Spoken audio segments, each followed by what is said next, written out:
যিনি বাংলাদেশী হিসেবে বিশ্বের সবচেয়ে সম্মানজনক পুরস্কার নোবেল জয় করেছেন, যে কাঙ্ক্ষিত সম্মানটি তিনি আসলে আমাদের জন্য নিয়ে এসেছেন বাংলাদেশী হিসেবে। এবং বলা চলে যে বিভিন্ন ক্ষুদ্র ঋণের মাধ্যমে, মূলত ক্ষুদ্র ঋণ প্রকল্পের মাধ্যমে তার যে প্রকল্প সেটি আসলে বিশ্বভাবে নন্দিত হওয়ায় তার এই স্বীকৃতি মিলেছে। বিশ্বের মানুষের কল্যাণে তিনি সামাজিক ব্যবসার যে মডেল সেটিও কিন্তু তিনি আলাদাভাবে উপস্থাপন করছেন। এবং এই মুহূর্তে আমরা দেখতে পাচ্ছি দর্শক, তিনি বোর্ডিং ক্রস করে এবং তাকে যে আনুষ্ঠানিক অভ্যর্থনা রয়েছে সেটির কার্যক্রম শুরু হয়েছে। তিনি কিন্তু ইতিমধ্যে বাংলাদেশ অবতরণ করে বিমানবন্দরে কিন্তু নেমে গিয়েছেন, সেই কার্যক্রমও কিন্তু আমরা দেখতে পেয়েছি।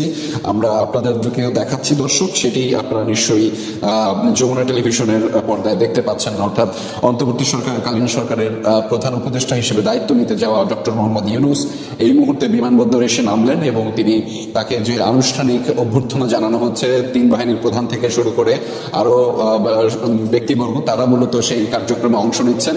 আর কিছুক্ষণ পরেই মূলত এখানে এসে তিনি গণমাধ্যমে কথা বলবেন। তিনি এখানে সুশীল সমাজের প্রতিনিধি যারা রয়েছেন তাদের সাথে